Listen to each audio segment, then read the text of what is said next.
Hey coin collectors, and welcome to DC Coin World International Coin Channel. Today it's the 1990 Washington quarter from the United States. We have three different mint marks here. Of course, that's all there were.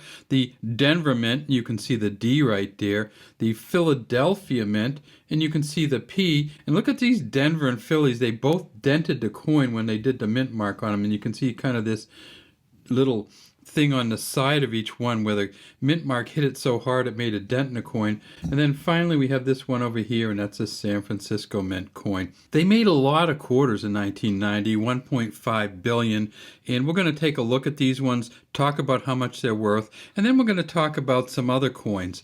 This one here, about the same size, and this is a British 10 pence coin. See if we can get that right. And you can see it has a Loch Ness Monster on it, 2018, and it has the Queen on it. They also have a ice cream 10-cent coin. And these, you notice this one has an eye on it.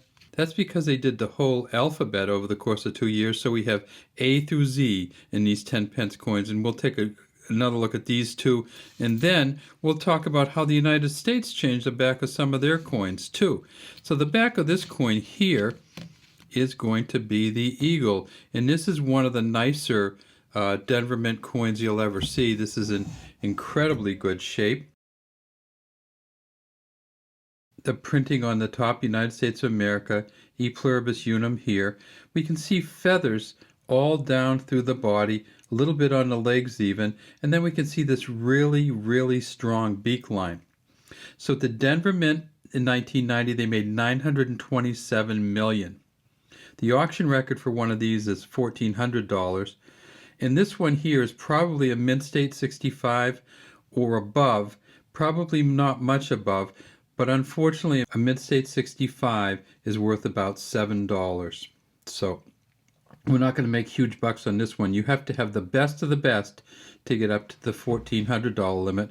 And then PCGS, a professional coin grading service, indicates that they have a Mint State 68, one of them ever, and that's worth $4,500. So what's the quality of the front of this one? Pretty good. You see these little scratches on there when we tip it up? That's par for the course, and so that won't take that much away from this coin. You could get a Mint State 67 with those kind of scratches on it, as long as you get really, really good detail in the face, the eyes, everything, the lips, and the eagle on the back. At the Philadelphia Mint, and there's the Philly right there with the P, they made $614 million. These are a 75% copper, 25% nickel blend on the front and back.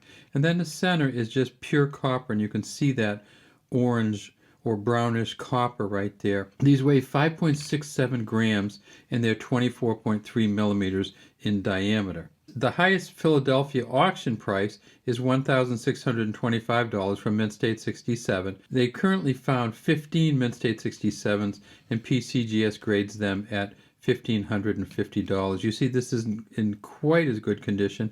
Little dents here, dents here. But let's look at the back and see what the feathers look like on this one.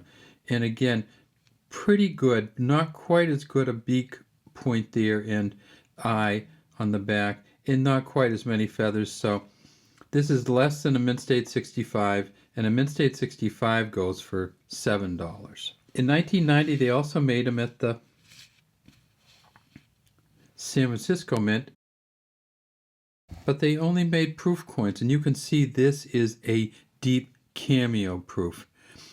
Again, this is in great shape. It's probably a Mint State 69.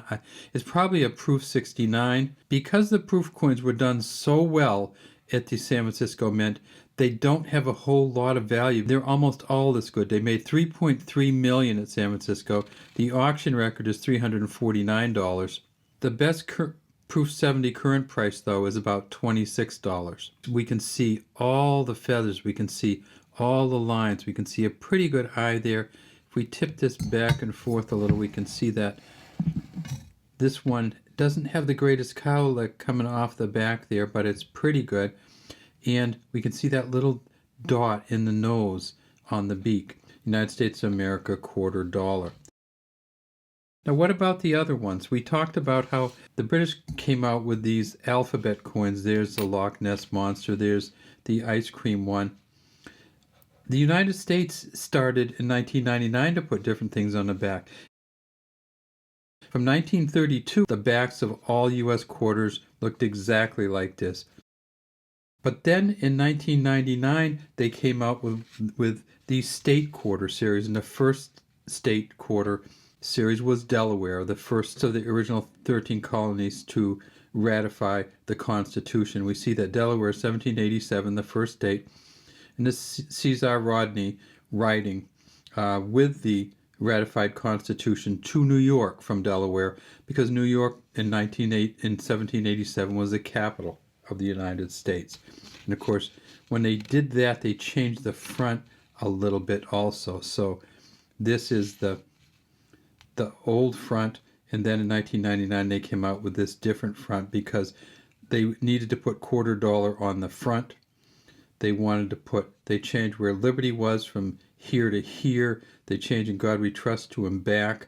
And they wanted to put United States of America on the front because that was on the back of this coin. But if you wanted to have the state quarters, you had to make some space for them. So they moved some of this information to the front of the coin.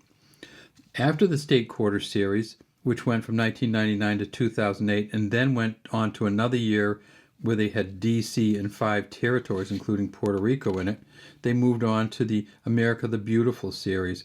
And this is one of the ones from the America the Beautiful series. This is a Grand Canyon, just a beautiful, really complex design on the back, 2010. And again, they kept that same front.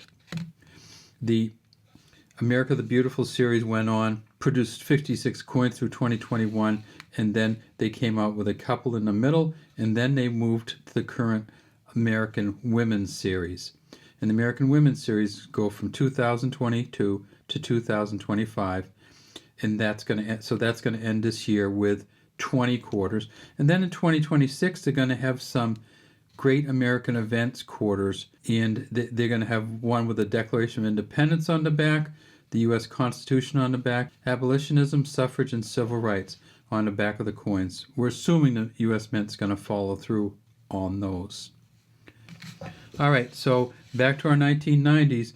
These are great coins, and you can get them in really, really good shape.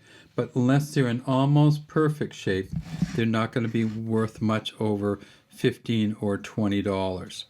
Good luck coin collecting out there. We'd love to have you subscribe to our channel and leave any comments you have in the comment section.